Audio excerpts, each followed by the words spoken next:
నమస్కారం city news కి స్వాగతం. శ్రీ వాసవి సేవా సమితి ఆధ్వర్యంలో శ్రీ వాసవి కన్యకా పరమేశ్వరి అమ్మవారి ఆత్మార్పణ దినోత్సవం సందర్భంగా కుంకుమార్చన ఘనంగా నిర్వహించారు. ఈ సందర్భంగా మారిస్పేటలోని శ్రీ బాలత్రిపుర సుందరి సమేత శ్రీ చంద్రమౌళీశ్వర స్వామి దేవస్థానం నందు 102 మంది ఆర్యవైశ్య కన్యలు మరియు సుహాసినులచే విశేష కుంకుమార్చన నిర్వహించారు. కార్యక్రమంలో భక్తులు విశేష సంఖ్యలో పాల్గొన్నారు. భక్తులకు తీర్థప్రసాద వితరణ చేశారు. కార్యక్రమాన్ని శ్రీ వాసవి సేవా సమితి సభ్యులు పర్యవేక్షించారు.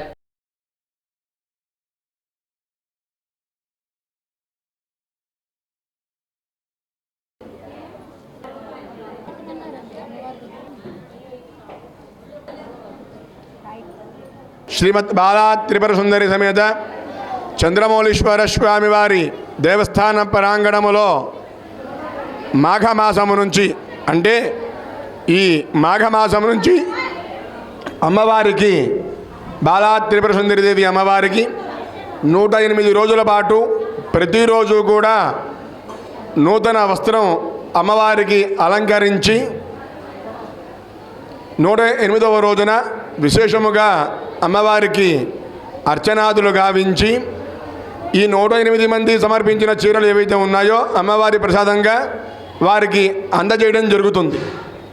కాబట్టి యావత్తు భక్తాదులెల్లరూ కూడా తప్పకుండా పాల్గొని అమ్మవారికి చీర సమర్పిస్తే ముందుగా ఆవిడకి అలంకరించి భద్రంగా పెట్టి ఎవరైతే చీర సమర్పించారో ఆ చీరని వారికే సమర్పించడం జరుగుతుంది 108వ రోజు.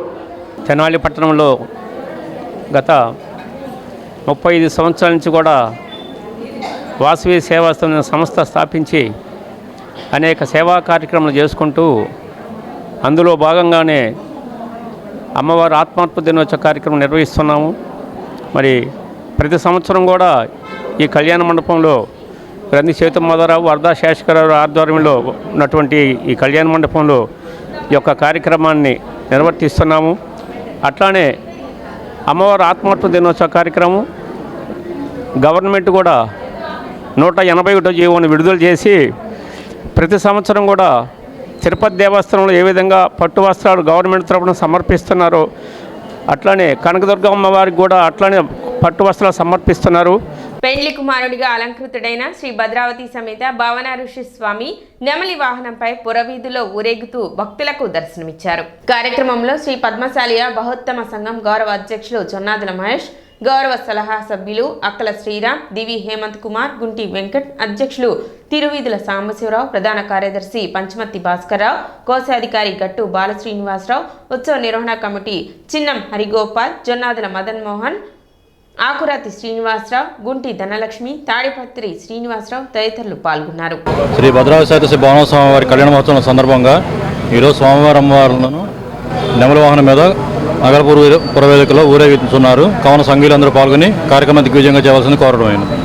ఈరోజు స్వామివారి నెమల వాహనోత్సవం ఊరేగింపుగా బయలుదేరుతుంది. సంఘీయులందరూ కూడా ఈ కార్యక్రమంలో పాల్గొని జయప్రదం చేయవలసిందిగా కోరుచున్నాం. శ్రీ భద్రావతి సహిత శ్రీ భావనార్చి స్వామివారి కళ్యాణ మహోత్సవంలో భాగంగా ఈ రోజున స్వామి అమ్మవార్లని నెమిలి వాహనోత్సవం గల పద్మశాలి సంఘీయులందరూ కూడా విరిగా రేపటి రోజున పొగడమానోత్సవం జరుగుతూ ఉంది. ఆ పొగడమానోత్సవంలో కూడా అత్యధికంగా మహిళా మణులు పద్మశాలి సంఘీయులందరూ కూడా పాల్గొనవలసిందిగా కోరుతా ఉన్నాం. వాసవి కన్యకా పరమేశ్వరి అమ్మవారి ఆత్మార్పణ దినోత్సవం వైభవంగా నిర్వహించారు. మంత్రి నాదెండ్ల మనోహర్ వాసవి అమ్మవారిని దర్శించుకుని ప్రభుత్వ లాంఛనాలతో పట్టు వస్త్రాలను సమర్పించారు. ఈ సందర్భంగా ప్రత్యేక పూజలు నిర్వహించారు. తొలుత ఆలయ అర్చకులు మంత్రి నాదెండ్ల మనోహర్ కు పూర్ణ కుంభంతో స్వాగతం పలికారు. కార్యక్రమంలో భాగంగా అమ్మవారి సుప్రభాతం, తదుపరి విఘ్నేశ్వరుని పూజ, వైశ్య పథకావిష్కరణ, 102 గోత్రాల ఆర్యవైశ్య కన్యకలచే కలశాలతో శోభయాత్ర, హోమం, అభిషేకం, అలంకారం, అర్చన కార్యక్రమాలు, పరమ పూజ శ్రీ ప్రజ్ఞానంద సరస్వతి బాలస్వామిజీ ప్రత్యేక పర్యవేక్షణలో కన్నుల పండుగ నిర్వహించారు. దేవస్థాన కమిటీ సభ్యులు కార్యక్రమాన్ని పర్యవేక్షించారు. భక్తులు పెద్ద సంఖ్యలో పాల్గొన్నారు.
శ్రీ వాసవి కన్యకా పరమేశ్వరి ఆత్మార్పణ దినోత్సవం ఇంత ఘనంగా జనాల్లో జరిపినందుకు ముందుగా ఆలయ కమిటీ వారందరికీ కూడా మనస్ఫూర్తిగా ధన్యవాదాలు తెలుపుతున్నాను.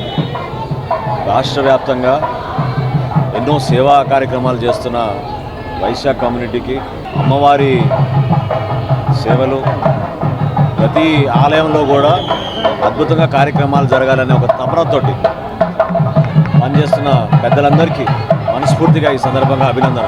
ఎన్నికలకు ముందు గౌరవ ముఖ్యమంత్రి గారు చంద్రబాబు నాయుడు గారు, అదేవిధంగా గౌరవ ఉప ముఖ్యమంత్రి గారు పవన్ కళ్యాణ్ గారు రాష్ట్ర వ్యాప్తంగా అధికారికంగా ప్రభుత్వ లాంఛనాలతో అమ్మవారికి ఈ ఆత్మార్పణ దినోత్సవం సందర్భంగా ఆ గుర్తింపు ప్రభుత్వం నుంచి కూడా ఉండాలనే ఆలోచనతో వాళ్ళు చేసిన ప్రకటన ఈరోజు మా అందరూ కూడా గర్వంగా అందులో పాల్గొనడం నిజంగా అదృష్టంగా నేను భావిస్తున్నాను.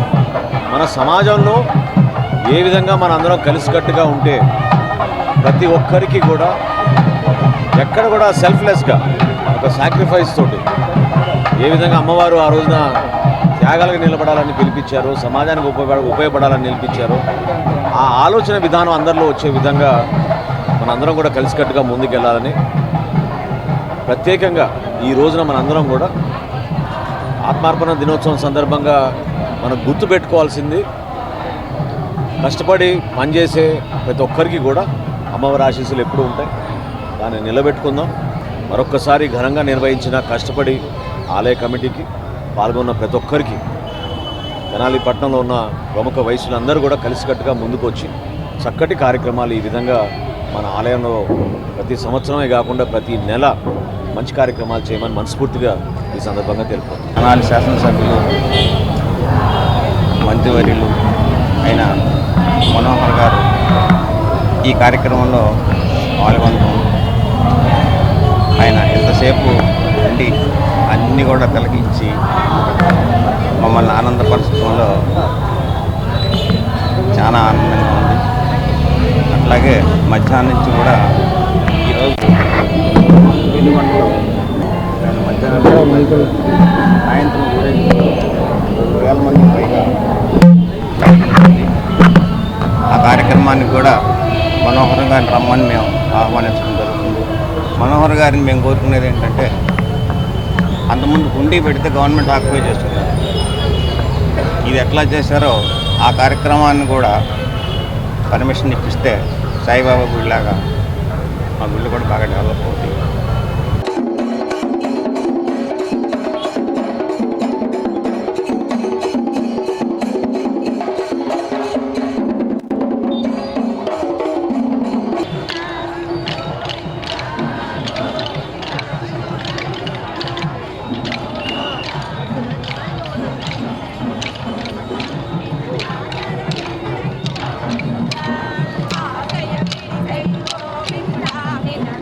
Thank you.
మన కూటమి ప్రభుత్వం వచ్చిన తర్వాత ఈ యొక్క వాసవి ఆత్మార్పణ దినోత్సవాన్ని వాళ్ళు ఎటువంటి పరిస్థితుల్లో కూడా గవర్నమెంట్ తరఫున అధికార లాంఛనాలతో చేస్తామని చెప్పి ఆ రకంగానే ఈ రోజున మన సీఎం గారు నారా చంద్రబాబు నాయుడు గారు పెనుగొండ వెళ్ళి అమ్మవారికి పశువుంగాలు పట్టుబట్టలు సమర్పించడం జరిగింది. అలానే ఈ రోజున తెనాల్లో కూడా మన మాన్యవర శ్రీ నాదెళ్ల మనోహర్ గారు, మన శాసనసభ్యులు, మన మినిస్టర్ గారు తెనాల్లో ఉన్నటువంటి వాసవి కన్యకా పరమేశ్వరి ఆలయానికి ఇచ్చేసి ప్రభుత్వం తరఫున అధికార లాంఛనాలతో పశువుంగాలు పట్టుబట్టలు సమర్పించారు. ఇది ప్రతి సంవత్సరం విశేషంగా ఇలాగే చేయడానికి గవర్నమెంట్ జీవో కూడా చేసింది. దీనివల్ల ఏంటంటే ఈ గుడి కేవలం వయస్సులకు సంబంధించిన అమ్మవారే కాదు, అమ్మవారి జగన్మాత, అందరికీ దేవాలయం దేవత, అందరికీ ఆశీస్సులు అందజేస్తారనే భావంతో కార్యక్రమాన్ని తలపెట్టారు. ఊరేగింపు జరుగుతుంది బాలస్వామి గారితో. కాబట్టి ఆర్యవయసులు అందరూ ఈ కార్యక్రమాన్ని సహకరించి దిగ్విజయం చేస్తున్నందుకు అందరికీ మా హృదయపూర్వక నమస్కారం. చదువుకున్న వారే సైబర్ నేరాలకు బలి అవుతున్నారని, అప్రమత్తంగా ఉండటం, వ్యక్తిగత సమాచారం ఎవరితోనూ పంచుకోకుండా ఉండటం ద్వారా ఈ విపత్తును అధిగమించగలమని జగదీష్ కుమార్ అన్నారు. స్థానిక ప్రియదర్శిని కళాశాలలో సైబర్ నేరాలపై జరిగిన అవగాహన సదస్సు ముగింపు సభ శుక్రవారం సాయంత్రం కళాశాల ప్రాంగణంలో భారతీయ స్టేట్ బ్యాంక్ ప్రాంతీయ అధికారి జగదీష్ కుమార్ ముఖ్య అతిథిగా పాల్గొని ప్రసంగించారు. సైబర్ నేరాలపై అవగాహన కల్పించడం సామాజిక బాధ్యతగా భావించిన బ్యాంకింగ్ దిగ్గజం భారతీయ స్టేట్ బ్యాంక్ రాజమండ్రికి చెందిన కళాకారులచే తెనాలిలో 2 రోజుల పాటు వీధి నాటకం ప్రదర్శించి ఆన్లైన్ మోసాలపై అవగాహన కల్పించింది. ఈ కార్యక్రమంలో భాగంగా శివాజీ చౌక్, ఏఎస్ఎన్ కళాశాలలో తదితర ప్రాంతాలలో ప్రదర్శనలు నిర్వహించారు. ముగింపు సభను ప్రియదర్శిని కళాశాలలో నిర్వహించారు. ఏఎస్ఎన్ కళాశాలలో జరిగిన కార్యక్రమంలో శర్మ, ప్రియదర్శిని కళాశాలలో జరిగిన కార్యక్రమంలో కళాశాల ప్రిన్సిపల్ శ్రీనివాసరావు, సిబ్బంది, విద్యార్థులు పాల్గొన్నారు. ఈ సందర్భంగా సాయి లక్కరాజు మాట్లాడుతూ 2019లో 2 లక్షల కేసులు నమోదైతే 2024లో 15 లక్షల కేసులు నమోదయ్యాయని తెలిపారు. ఆన్లైన్ మోసాల బారిన పడకుండా అప్రమత్తంగా ఉండాలని సూచించారు. హాస్యం, వినోదం కలిపి నిర్వహించిన వీధి నాటకం పలువురు ఆసక్తిగా తిలకించి అభినందించారు. అందరూ కూడా చెప్పేది ఏంటంటే ఈ రోజుల్లో బాగా ఎక్కువగా జరిగేది ఏంటంటే సైబర్ నేరాలు. ఈ యొక్క సైబర్ నేరాల కోసమే ప్రతి ఒక్కరు కూడా తెలుసుకోవాలంటే నాకు ఒకటి బాగా తెలుసు. నేను చదువుకున్న రోజుల్లో మీకు బాగా చెప్పాలంటే నేను చదువుకున్న రోజుల్లో ప్రోగ్రామ్ కండక్ట్ చేసే సందర్భంగా ఈ కార్యక్రమానికి చేసినటువంటి SBI regional manager Shri Jagadish Kumar గారికి, మరియు ఇందాక మన తెలుగుతా చెప్పారు కళ్యాణ్ గారు, తెనాలి పట్టణంలోనే కాకుండా దేశ విదేశాల్లోనే అనేక సాంస్కృతిక కార్యక్రమాలు నిర్వహిస్తూ చాలా తెనాలి పట్టణానికి ఎంతో పేరు ప్రఖ్యాతులు తీసుకొచ్చినటువంటి విశ్రాంత ఎస్బీఐ ఉద్యోగి శ్రీ లక్కరాజు సాయి గారికి కూడా మన కళాశాల తరఫున, మనందరి తరఫున ఆహ్వానం తెలియజేస్తూ the breed of India, that is the children and the young generation, girls and boys of young India are you are the future of India. ఆ రకంగా చెప్పాలి అంటే మీరు ప్రతి అడుగుకి, ప్రతి దానికి ముందరకు వెళ్తారు. You one will be an engineer, one will be a banker, one will be a scientist, or one will be a mathematician, one will be educating here in your college also. Like that, many avenues are there, and for which the foundation people are giving up your respected lecturers and principals. So I respect you all, sir. So you are end-to-end తీర్చిదిద్దుతున్నారు మన భవిష్యత్తుని, for which I am very much thankful to you. These many children, this is the future of India you are making, and in that making I am adding, we are bankers and the first thing మీరు చిన్నపిల్లలు లోన్లో గట్రా ఇంకా తెలియదు. First మీరు bank పరంగా ఏం చేయగలుగుతుంటే చిన్న దాచుకోవడాలు, అకౌంట్ అవన్నీ కూడా ఓపెన్ చేసుకుంటారు. అండ్ ఓపెన్ చేసుకున్న తర్వాత మమ్మీ పాప వాళ్ళందరూ ఇచ్చింది డబ్బులు దాచుకోవచ్చు, ఫ్రెండ్స్ రిలేటివ్స్ ఇస్తారు. అన్నోన్ నెంబర్స్కి ఓటీ పంపించండి. ప్రతిదానికి కూడా గుర్తుపెట్టుకోండి, స్టాప్, థింక్, యాక్ట్. ఏదైనా అనగానే స్టాప్, ఫస్ట్ ఆగండి, థింక్, ఆలోచించండి, తర్వాత యాక్ట్ చేయండి. 2019లో 2,06,000 వస్తే కేసు ఇండియాలో, 2024లో 15 లక్షల కేసులు అండి ఇప్పుడు సైబర్ క్రైమ్స్. జనవరి 30 ఈ రోజు గూగుల్లో సెర్చ్ చేస్తే దొరికింది నాకు 56,000 కేసులు వచ్చింది ఈ సంవత్సరం ఇంతవరకు. అంటే ఎంత చెబుతున్నా కూడా సైబర్ క్రైమ్లో ఇరుక్కుంటూ ఉన్నారు. దానికి నేను 3 సూచనలు చేసి ముగిస్తాను. ఒకటి, మీరు 2 మొబైల్స్ పెట్టుకోండి బ్యాంకులో ఉన్నవాడు. నా సలహా ఆరంభంగా ముందు చెప్తాను, ఎవరుకోకండి. 2 మొబైల్స్ ఇచ్చుకోండి. ఒక మొబైల్ బ్యాంక్ లింకే కాదు, 2వ మొబైల్ జనరల్ అందరూ తీసుకున్నారు. అప్పుడు క్రైమ్ జరగడానికి కొంచెం అవకాశం తక్కువ ఉంటుంది. రెండోది ఆన్లైన్ గేమ్స్ ఆడుతున్నప్పుడు ఇప్పుడు వీళ్ళు కూడా వీళ్ళ నాటకాలు చెబుతారు, ఆన్లైన్ గేమ్స్ ఆడుతూ ఉంటారు, అందరికి అలవాటే. అప్పుడు ఏవో లింకులు వస్తూ ఉంటాయి, తెలియక లింక్ చేస్తాం, మనం దాన్ని స్కిప్ చేస్తాం. అలా క్లిక్ చేయకూడదు. తర్వాత రిడీమ్ పాయింట్స్ వస్తాయి, మీరు ఇవాళే లాస్ట్ డేట్ అంటారు, ఏమీ నమ్మవద్దు. బ్యాంక్కి సంబంధించిన ప్రతి ఒక్కటి బ్యాంక్ పర్సనల్గా వెళ్ళి మాట్లాడండి. మీకు అనుమానం ఉంటే ఏ బ్యాంక్ మేనేజర్ ఓటీపీ గురించి ఆన్లైన్ గురించి ఫోన్ చేయదు. This is correct. పైన చివరిగా నేను చెప్పేది ఏమిటంటే అన్నోన్ నెంబర్స్కి ఎవరు కాల్ ఎత్తద్దు, వాళ్ళకి లింకులు ఓపెన్ చేయొద్దు, ఓటీపీ తీయద్దు. తెనాలి మున్సిపల్ కౌన్సిల్ అత్యవసర సమావేశం ప్రశాంతంగా జరిగింది. చైర్పర్సన్ తాడిపోయిన రాధిక అధ్యక్షతన జరిగిన సమావేశంలో అజెండాలోని 4 అంశాలను ఆమోదించారు. 11 గంటలకు ప్రారంభం కావాల్సిన సమావేశం సుమారు 45 నిమిషాల పాటు ఆలస్యంగా ప్రారంభం అయింది. చైర్పర్సన్ కమిషనర్ సమయానికి రాకపోవడంతో అప్పటికే ఎదురు చూస్తున్న సభ్యులు సమావేశం నుండి బయటకు వెళ్లిపోయారు. కనీసం సమాధానం చెప్పేవారు కూడా లేరంటూ అసహనాన్ని వ్యక్తం చేశారు. సమాధానం చెప్పే ఆఫీసర్ లేరు, సంబంధించిన కమిషనర్ లేడు, ఎవరు లేరు. 11ంటికి మీటింగ్ ఎలాగైనా ఇచ్చాడు, 11:41. చెప్పిన పనులు ఏమి జరగవు. రేపు మీటింగ్ అనేది వాళ్ళ కమిషనర్ గారు ఫోన్ చేస్తారు, హలో కౌన్సిలర్ గారు ఎక్కడ ఉన్నారు, చేద్దామన్నా అదే కదా 5-6 నెలల నుంచి అటు చీపిరిపూర్లో ఇటు పడదు. అడిగిన నా కొడుకుల మీద కేసులు. 640 రూపాయలు. అలాగే డాక్టర్ ఉమారెడ్డి వెంకటేశ్వర రూపాయలు. 33.33% పెంచితే నాను. అలాగే 18వ నెంబర్ శ్రీ చుండూరు వెంకట జగదీష్ కుమార్ గారు మంజూరు చేయవలసిందిగా కోరారు. మోచర్ల సుగుణమ్మ సమావేశం అని చెప్పి ఎలక్షన్ కోడ్ రావటానా, అందువల్ల మనం సాధారణ సమావేశంలో కొన్ని ఉన్నాయి. ఇది ఎలక్షన్ కోడ్ రావటానా ఈ అత్యవసర సమావేశం ఈ రెడ్డిలో చేయాలి కాబట్టి షాపులు పెట్టడం జరిగింది. 3 సార్లు నుంచి మేము కౌన్సిల్ ఏంటంటే అప్పుడు కూడా సాధారణ సమావేశం అనే ఇస్తారు. మేము పెద్ద చూడటం అత్యవసర సమావేశం అని సాధారణ సమావేశం పెట్టుకుని మనం ఎన్నికలకు సంబంధించిన అంశాలు ఏమైనా ఉన్నా కూడా కౌన్సిల్కి సంబంధించి మున్సిపల్ సంబంధించిన అంశాలు కూడా పెట్టకుండా మనం సాధారణ సమావేశం పెట్టుకుంటూ వెళ్ళిపోవాలి. ఇప్పుడు కొత్తగా మన అత్యవసర సమావేశం పెట్టారు కమిషనర్ గారు. సాధారణ పెట్టడానికి ఇబ్బంది అడుగుతున్నారు. నాకు కూడా అంత ఐడియా లేదు, అడుగుతున్నాను కమిషనర్ గారికి తెలియదు. మంచి సబ్జెక్టులతో మేము ముందుకు రావాలనేసి అనుకున్నాం. అజెండా కూడా ప్రిపేర్ అయిపోయింది. మీకు సర్క్యులేట్ చేయాలనేసి రెడీ అయిపోయినాయి, సంతకాలు కూడా అయినాయి. ఆ క్రమంలో డిస్బర్స్మెంట్ కూడా బయలుదేరారు. ఎలక్ట్రిక్ సంబంధించి నోటిఫికేషన్ తోటి సుమారుగా 30 సబ్జెక్టులు 30 సబ్జెక్టులు తోటి ముందుకు రావాలి. అప్పటికప్పుడు ఎలక్షన్ కోడ్ రావడంతో జరగాలి కాబట్టి దాన్ని దృష్టిలో పెట్టుకొని ఏవైతే ఎన్నికల కోడ్కు వ్యతిరేకంగా ఉండవో వాటితో ఈ కొద్ది సమయం లేదు కాబట్టి ఈ విధంగా మేము ముందుకు రావాల్సి వచ్చింది. అంతేగాని దీంట్లో వేరైతే ఏమి లేదు, దీన్ని అనేలా భావించవద్దు. ఒకటే ఒక అంశం ఏంటంటే రివ్యూస్ మాత్రం పెట్టాము, ఏదైతే లేదు. అండ్ నెక్స్ట్ ఇయర్ ఫైనాన్షియల్ సంబంధించినటువంటి ఆప్షన్ సంబంధించిన ఒక అంశం ఉంది గజెట్ నోటిఫికేషన్ కోసం.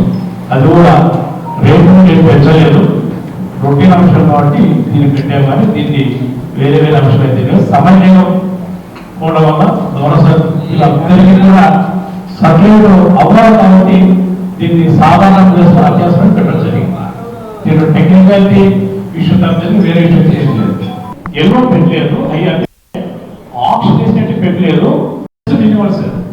వాళ్ళకు 3 years అయింది కాబట్టి వాళ్ళే మేమే కఠిన అవసరం చేసి వాళ్ళకి పెట్టాము. ఆప్షన్ ఏం లేదు. ఇప్పుడు ఆపరేషన్ కూడా ఆపరేషన్ పెట్టేయచ్చు కదా.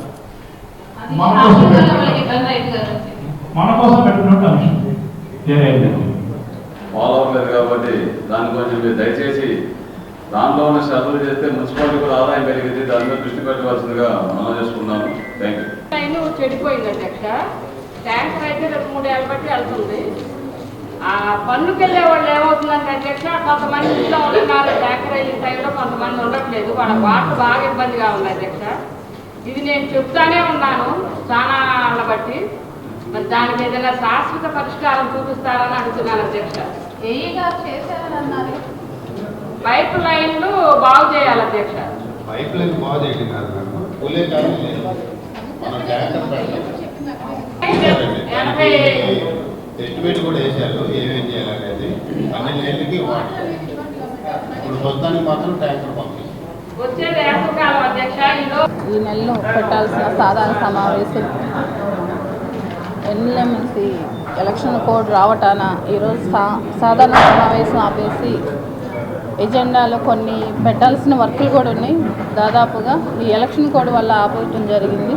అలానే ఇక్కడ అత్యవసర సమావేశంలో 4 అంశాలు ఆమోదించడం జరిగింది. షాపులు వీడి కూర్చున్నాయి కాబట్టి అంశాలు ఆమోదించడం జరిగింది. దయచేసి అందరూ ఇప్పుడు వర్కులు జరిగే చోట ఎదురుగా వాటర్ ఇవ్వన్నా కూడా ఆ రోడ్డు తడపడానికి ఇవ్వట్లేదని తెలిసింది, నా దృష్టికి వచ్చింది. కాబట్టి ప్రజలకు చెప్పేది ఏంటంటే అది మీరు వాడుకునేది కాబట్టి దయచేసి ఈరోజు లక్షలు పెట్టి రోడ్స్ కానివ్వండి, డ్రైన్స్ మనం వేపిస్తున్నామంటే దాన్ని తడుపుతూ ఉంటేనే, ఇప్పుడు మనం కొత్త ఇల్లు నిర్మిస్తున్నప్పుడు దాన్ని తడిపితేనే కదండి స్టాండర్డ్ అనేది ఉండేది. అలానే ప్రజలందరూ కూడా మీ అందరి సహకారం ఉండి మన ఇంటి ముందలే వస్తున్నారు కాబట్టి ఆ వాటర్ అనేది ఒక 10 రోజులకు మీరు అవకాశం కల్పిస్తే వాళ్ళకి తడపడానికి అది స్టాండర్డ్గా సంవత్సరాల వారి ఉంటుంది. కాబట్టి దయచేసి ప్రజలందరూ కూడా గమనించి కాంట్రాక్ట్కి వాటర్ అందించాలని కోరుకుంటున్నాను. మీరు ఏదైనా గుంటలు పడినా కూడా ఇలా రోడ్ పగిలిస్తున్న పైపులు ఇలా చెప్తున్నారు. మీ అందరి సహకారంతో మేము చేస్తున్నాము.